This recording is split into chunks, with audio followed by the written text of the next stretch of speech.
दोस्तों, last video में हमने बात करी थी first come first serve algorithm के बारे में।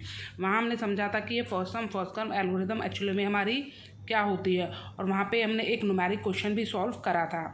ठीक है दोस्तों, तो first come first serve algorithm में हमने देखा था कि जो फर्स्ट कम फर्स्ट सर्व है वो हमारी प्रायोरिटी यहाँ पे कोई मैटर नहीं करती, प्रायोरिटी का यहाँ पे कोई कंसेप्ट नहीं आता, ना ही ये बर्स्ट टाइम को फॉलो करती है।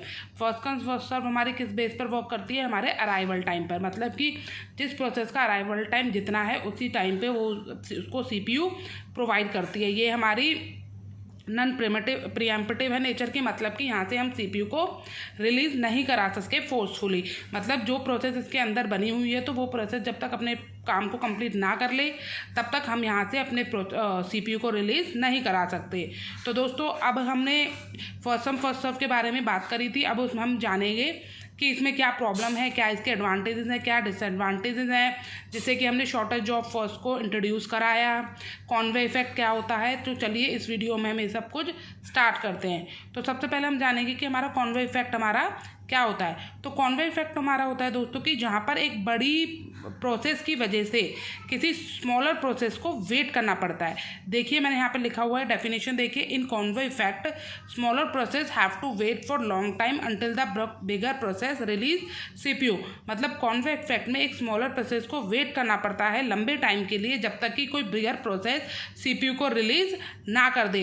तो देखिए एग्जाम्पल से हम इसको देखेंगे। हम यहाँ पे एक प्रोसेस लेते हैं, यहाँ पे हम दो प्रोसेस लेंगे, process P1 and process P2। ठीक है, ये है हमारी प्रोसेसेस। ठीक है, उनका हम अगर अराइवल टाइम लें, इसका मैंने ले लिया 0, इसका ले लिया 1। ठीक है, एक छोटा सा सिनेरियो मैं यहाँ पे ले रही हूँ। बर्स्ट टाइम मैंने इसका ले लिया मान लीजिए 100 और इसका मैं ले लेती हूँ 1। ठीक है, यहाँ पे मैंने ये ले आए। अब मैं यहाँ पे इस प्रोसेस का गैंट चार्ट बनाऊँगी। गैंट चार्ट कैसे बनेगा इसका? गैंट चार्ट कुछ इस टाइप से बनेगा। देखिए यहाँ पे मैंने 0 से शुरू करा। 0 पे कौन सी process I? Process P1। P1 हमारी प्रोसेस 0 पे आई। इसको कितना चाहिए? उसका बर्स्ट टाइम कितना है? 100। ठीक है, अब उसी के बीच में एक और प्रोसेस आ गई 1 पर, प्रोसेस P2। ठीक है, उसका बर्स्ट टाइम कितना है? 1। तो ये हमारी 101 तक चलेगी। अगर मैं इसका वेटिंग टाइम निकालूँ तो अब देखो, प्रोसेस P1 का वेटिंग टाइम तो कुछ भी नहीं है, 0 पे आई, 0 पे उसे प्रोसेस मिल गया, तो इसका वेटिंग टाइम क्या हो गया? 0। अब देखिए P2 क्या है? P2 हमारी 1 पे आई और प्रोसेस उसको मिला 100 पे, तो इसका वेटिंग टाइम कितना हो गया? 100 - 1 = 99। ठीक है, अगर मैं इसका एवरेज वेटिंग टाइम की बात करूँ तो एवरेज वेटिंग टाइम इसका कितना आ सकता है? Total amount in total 0 + 99 divided by total number of processes कितना आ जाएगा? इसका आ जाएगा 409.2।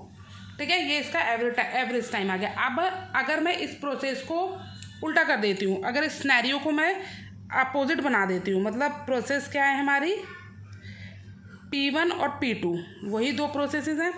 इसका अराइवल टाइम इनका अगर मैं चेंज कर दूँ, ये हमारी 1 पे आई, ये हमारी 0 पे आई, और इसका बर्स्ट टाइम क्या है? हमारे जो हमारी 1 पे आई है उसका बर्स्ट टाइम मेरा 100 है, और 0 पे आई है जिसका बर्स्ट टाइम हमारा 1 है। ठीक है, अब इसका गैंट चार्ट अगर मैं बनाऊंगी तो कुछ इस टाइप से बनेगा। प्रोसेस P2 कहाँ से चलेगा? 0 से लेकर 1 तक, और P1 मेरा चलेगा 1 से लेके 100 तक, मतलब 101 तक। ठीक है, अब अगर मैं इसका वेटिंग टाइम निकालूं तो क्या इसका वेटिंग टाइम, P1 का वेटिंग टाइम, अराइवल टाइम क्या है? 1। P1 को प्रोसेस कब मिला? 1 पे, इसका वेटिंग टाइम क्या आ गया? 0।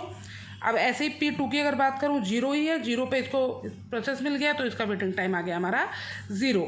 ठीक है, तो ये इस तरीके से, मतलब कि कहने का ये मतलब है दोस्तों कि जो हमारा कॉन्वे इफेक्ट होता है कि अगर हमारी कोई प्रोसेस, कोई लॉन्ग प्रोसेस, मतलब जिसका बर्स्ट टाइम बहुत ज़्यादा हो, वो अगर हमारी पहले आ जाती है तो वहाँ पे जो हमारा सीपीयू है वो उसी प्रोसेस में लगा रहता है। मतलब जब तक कि वो प्रोसेस सीपीयू को रिलीज़ ना करते तब तक कि वो सीपीयू उसमें बिजी रहता है।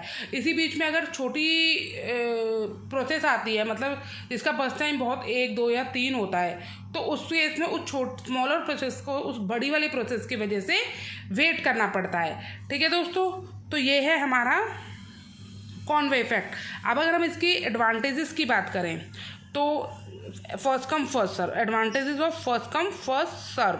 ठीक है, सिंपल है, सिंपली है, इजी, आसानी से मतलब इसका आसानी से समझ लेते ना, क्योंकि ना तो यहाँ पे प्रायोरिटी का कंसेप्ट है ना बस टाइम देखना है। यहाँ पे सिंपल जैसे जैसे प्रोसेसेस आती जा रही है वैसे वैसे उन प्रोसेसेस को डालते जा रहे हैं। Easy to understand and easy to implement. अगर डिसएडवांटेजेस की बात करें तो कॉन्वो इफेक्ट आता है, बिल्कुल वेटिंग टाइम बहुत ज़्यादा है, वो भी बहुत ज़्यादा है, क्योंकि एक बड़ी वाली प्रोसेस को वेट, अगर बाई चांस कोई बड़ी प्रोसेस आ रही है तो उसको लंबे टाइम के लिए वेट करना पड़ेगा। यहाँ पे प्रायोरिटी और बस टाइम को कंसिडर नहीं करते, ठीक है।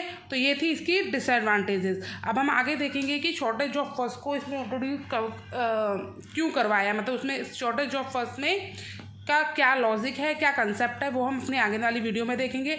और एक और बात दोस्तों, अगर मैं यहाँ पे बात करूँ स्टारवेशन की, क्या फर्स्ट कम फर्स्ट सर्व में स्टारवेशन है? जी नहीं, फर्स्ट कम फर्स्ट सर्व में हमारा स्टारवेशन नहीं है। क्यों? क्योंकि यहाँ पे चाहे बेशक हमारी कोई लंबी प्रोसेस पहले आ रही है, छोटी बाद में आ रही है, सीपीयू उसको रिलीज़ करने के बाद वहाँ पे दूसरी वाली प्रोसेस को सीपीयू मिलेगा। मतलब यहाँ पे प्रोसेस स्टार्व में नहीं जाएगी, स्टार्व नहीं होगी, उसी प्रोसेस में चाहे कुछ टाइम के बाद मिलेगा। यहाँ पे वेटिंग टाइम तो बहुत ज़्यादा है, लेकिन स्टारवेशन का कंसेप्ट यहाँ पर नहीं है।